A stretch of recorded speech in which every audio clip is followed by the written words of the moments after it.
The Dallas Cowboys will need to score 24 or more points to beat the Giants. Will they do it? We'll break it down next.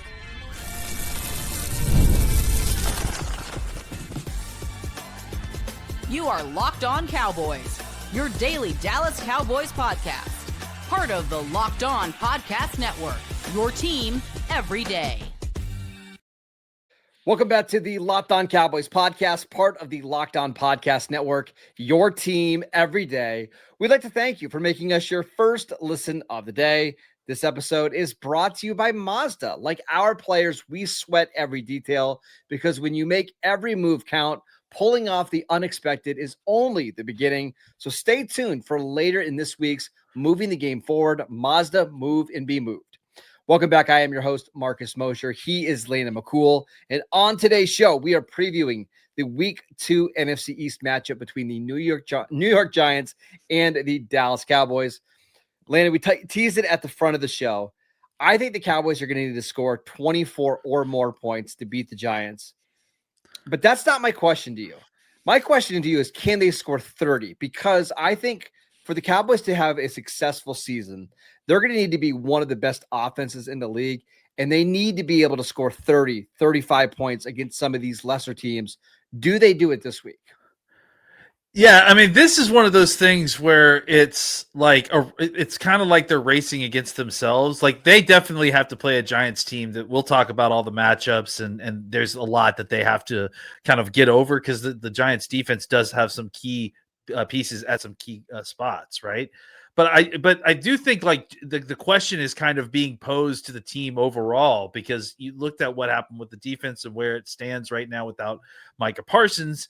And it's just like this is a question that the offense kind of needs to look at itself in the mirror and prove to itself, starting this Sunday against the Giants, right? Is can they be the driving the engine to winning football for the Cowboys in 2025? And maybe the Giants are the team that you're going to need 30 points in order to win the game, but you need to be able to score 30 points on a team like the Giants if you're going to feel good about where this team is going beyond just week 2.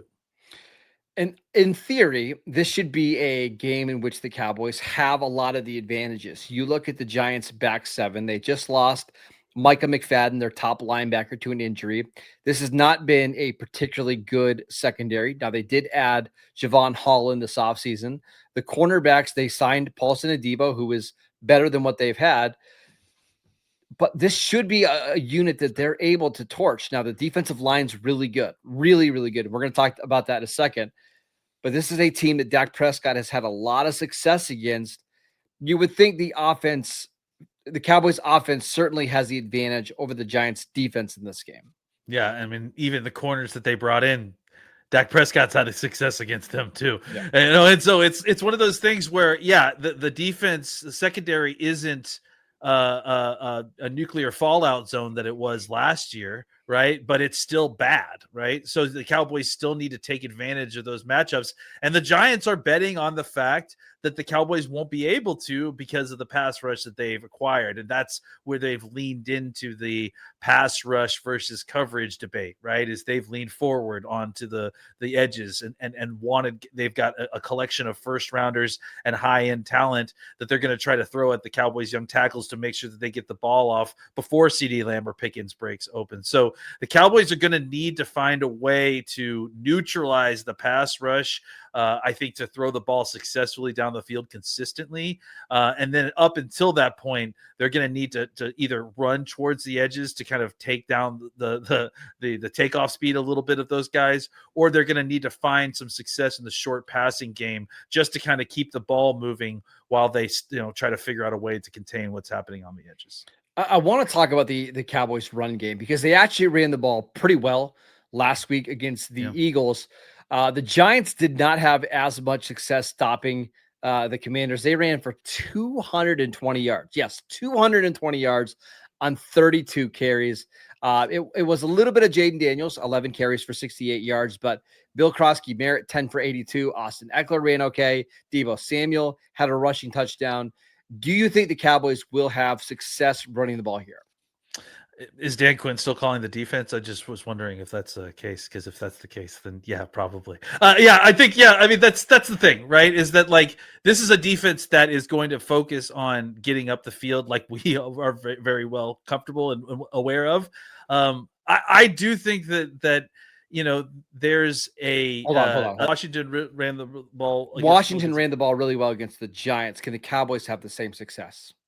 Yeah, I mean, I think what Washington does on offense is very different than what the Cowboys are going to do in their run game, right? I mean, I think a good portion of, like you mentioned, what was Jaden Daniels, his ability to kind of get on the edges. But I think you still saw them have success between the tackles. And I think, look, they have Lawrence in the middle that is one of the best, if not the best nose tackle, defensive tackles in football.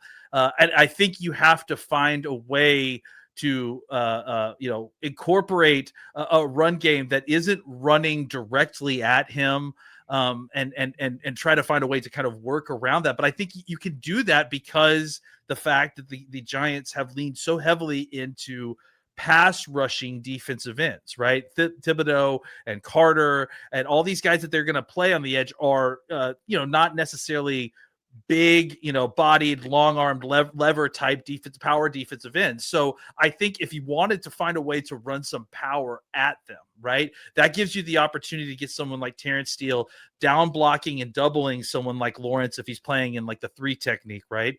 Then you got guys like Tyler Smith coming across the formation who's able to kick out the undersized defensive ends. And you do that a couple different times and it's going to start wearing on them. Maybe it takes a little bit off the edge, no pun intended, of their pass rush. And I think that's a good plan to at least kind of get the defense in a rocker situation so they're not just pinning their ears back anytime that you're dropping back to pass. Yeah, one of the things that we saw Washington do a lot last week against this Giants defense is they played a lot of like 2 tight ends. And because these edges for New York, Brian Burns is 250 pounds. Abdul Carter is lucky to be 250 pounds. Yeah. Kayvon Thibodeaux is 255 pounds. They just put a lot of beef on the offensive line and said, hey, we're going to run to the edges. Like, let's just try to ignore Dexter Lawrence as much as possible. And we'll make these guys stop the run. And a lot of times what they were doing is just like outside zone runs, trying to make Abdul Carter and Brian Burns set the edge. And they had a lot of success. So I won't be surprised if we see more of Kevontae Turpin this week. If we see more outside zone. I know this is not a heavy outside zone team, or more tosses like we saw with Miles Sanders. It feels like that's the best strategy. And that's even before Micah McFadden went down, who was their best run defending linebacker. Yeah, and exactly. I think when you take in the fact that they're down a guy in the linebacker position, like you said, all you have to do is find a crease, and then suddenly you can bust one of those things open. I also think too that the Cowboys are in a better situation. Previous to this year, the plan was the Cowboys wanted to deploy as many wide receivers on the field as possible because the Giants just were so poor in the secondary that the more defensive backs that you could get on the field, the better the results were going to end up being. But I think with the way that the Giants pass rush is set up, with the dangers they have at the edge, and I just think with the advantages like that you talked about that you can create on the edge, I wouldn't be shocked to see a bunch of 12 and 13 personnel out there this week, because I think you've got 2 receivers now that really can play well in 12 personnel, because you're not afraid about either one of them's ability to win in coverage. You feel like you have the advantage even with 2 wide receivers out there. So look for the Cowboys to press that advantage and attack the edge, and not just kind of wait for them to come back and have them attack the quarterback. 2 more things really quickly. This should be a big Jake Ferguson game with the injuries at linebacker, with the pass rush. I would expect Ferguson to get a lot of targets in the middle of the field. The other thing is, you mentioned 12 personnel. I think that works well against the Giants because that keeps Andrew Phillips, I think, honestly, their best defensive back, who plays in the slot, off the field. And that means Cordero Flott, who I think is going to be starting as one of the outside corners on the field. That's been a guy that CeeDee Lamb has had a lot of success against. And let's say it's Paulson Adebo up against CeeDee Lamb. Maybe we see a lot of George Pickens targets down the field. So I would anticipate this being a heavy personnel package game for the Cowboys. Yeah, and the heavier personnel that you put out there, that also means they have to put out more linebackers. And linebacker is currently the position where they're the most compromised. All right, let's talk about the Cowboys defense, which played pretty well in the second half against Philadelphia. Can they keep it up in week 2 without Daron Bland? We will get to that next. This episode is brought to you by DoorDash. I absolutely love DoorDash, and it's almost the weekend. It's time to look back and crown this week's MVP on Who Delivered, powered by DoorDash. Just like you can win on every Saturday with DoorDash Streaks, saving more every time you order. These players delivered when it mattered the most. So let's break it down. I want to talk about Kenny Clark, who was such a big addition for the Cowboys. I know he didn't have big stats on Thursday night against Philadelphia, but man, he just gave the Cowboys the interior presence they needed to help stop the run. He got off the ball quickly. He's the type of player they've been missing in their defense, and this performance wasn't a fluke. Kenny Clark on a streak, and I can't wait to see him play this week. And just like Kenny Clark delivered for the Cowboys in week 1, DoorDash delivers your Saturdays. With DoorDash Streaks, you save on every Saturday order. Stack it up all season, and you can save up to $250, including $100 in DoorDash credit. Order this Saturday. Keep the streak alive. Fuel your game day only with DoorDash. Terms apply. Promo period through 11/18. This episode is brought to you by FanDuel. The NFL season is here, and FanDuel is making sure that you are ready for kickoff with a can't-miss offer. Right now, new customers can bet just $5, and if your bet wins, you'll get $300 in bonus bets to use across the app. I love FanDuel because it fits however you like to bet. Like, I love the same game parlays, getting into some of the live action, or you can go bet on this Giants-Cowboy game here in week 2. The Cowboys opened as 4.5-point favorites. It's fluctuated a little bit, but that is the number right now. It makes every game more exciting, whether you're watching your favorite team, the Cowboys, or just keeping an eye on your fantasy lineup. It's quick, it's easy, and it's the best way to add just a little bit more energy and excitement to your Sundays. So are you ready to play? Download the FanDuel app now by visiting FanDuel.com to get started. That is FanDuel.com to place your first $5 bet. Welcome back to the Locked On Cowboys podcast. We'd like to thank you for making us your first listen of the day. Later, let's talk about the Cowboys defense, because that's the unit that everybody's going to be watching. No Daron Bland this week. Obviously, no Micah Parsons. How do they stop this Giants offense, which looked so bad last week, but I'm sure is going to have more tricks up their sleeves here in week 2?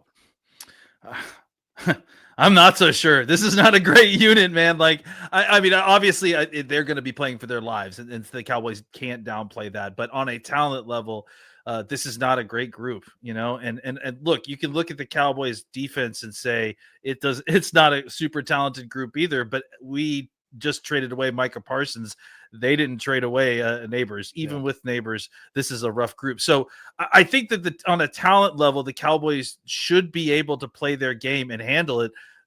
The question is, like, you know, can they do it at a pace that you know, keeps them in the game a little bit? And I think that the key thing is, again, are they going to be able to kind of stop the run? Right? Because I think the passing attack, we know what that's going to be, right? I think it's Russell Wilson. We've all watched Russell threes. That's all right. It is. Layups and threes. He's going to throw the short stuff to Wan'Dale Robinson and to Tyron Tracy out of the backfield. He's going to throw the long stuff to Neighbors down the field. So you have to have, and look, the Cowboys, say what you will about the defense, they had a plan for multiple sections of the Eagles defense. Of the Eagles offense. They just couldn't execute that final piece of containing Jalen Hurts. I don't think that they're going to have to worry about that as much as Russell Wilson. Russell Wilson is basically Jalen Hurts plus 15 years on his body.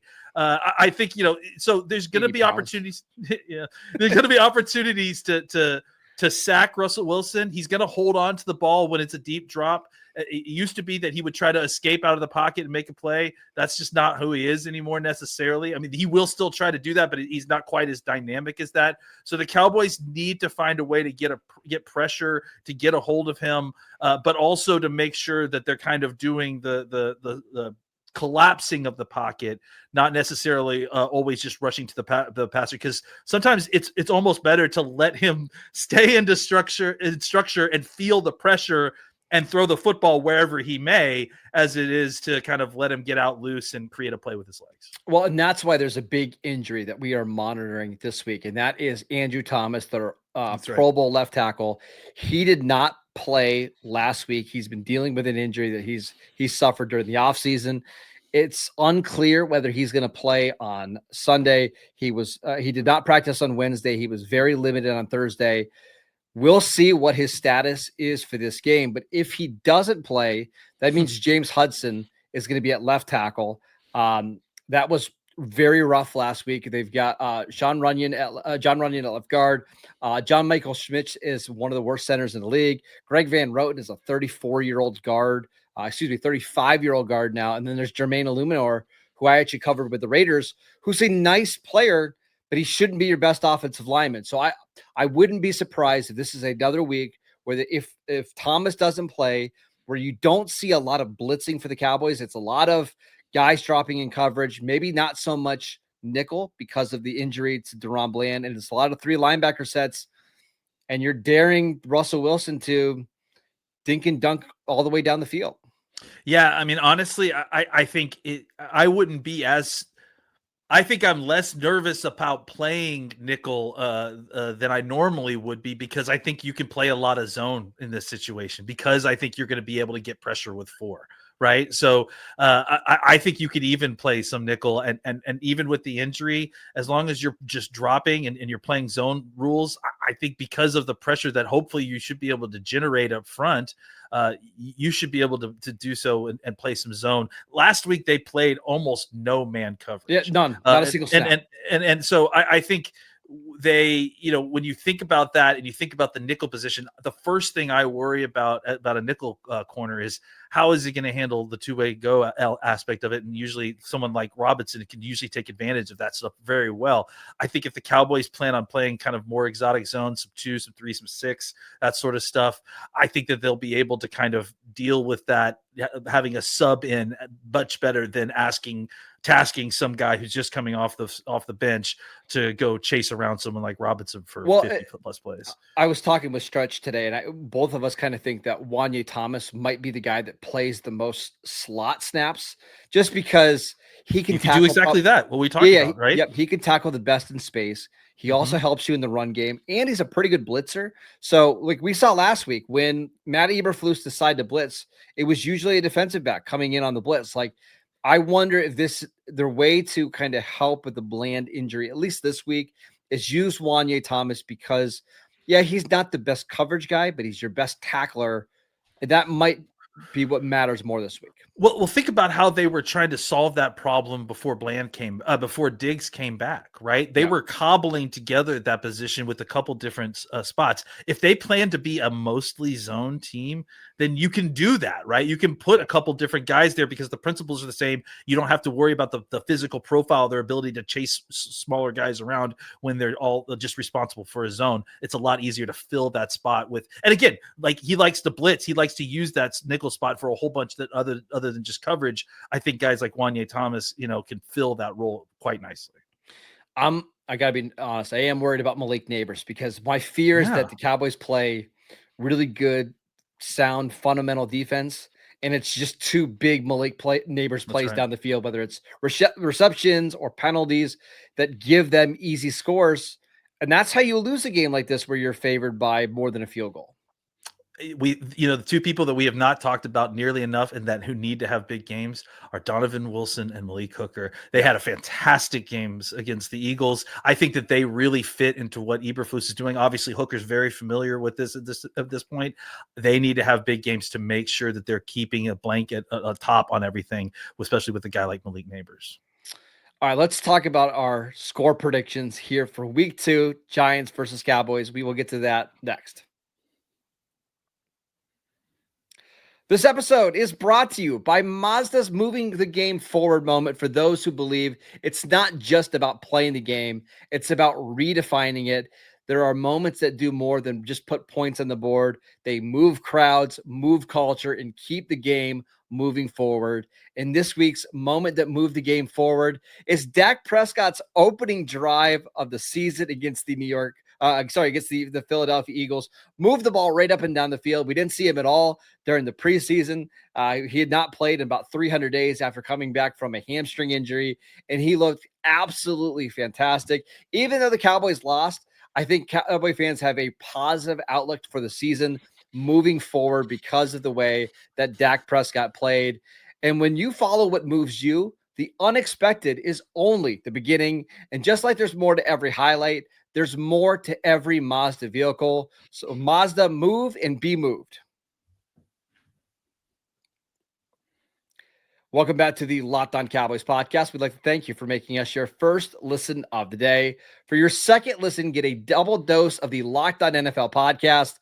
Tyler, the Madman Roland, gives you a shot of espresso to start your football day, while Tony Wiggins takes you to the barbershop for the smoothest breakdowns. Find Locked On NFL on YouTube or wherever you listen to your podcasts. All right, Landon, my favorite part of the week, prediction time. Who do you have winning this big NFC East matchup? I hate you for making me do these. I know. I have the Cowboys winning. I mean, I think that this is a game where, I think I read it earlier today. Dak Prescott has won 13 straight against the Giants, if I'm not mistaken. His only losses to the Giants came both during his rookie season. So, it's first of all, it's hard to bet against Dak when he's playing the Giants, right? For very obvious reasons. I just think that, the Giants have certainly they've changed the angles on these matchups this year. This is a better football team than it was previous. The problem still remains that they don't have a quarterback yet.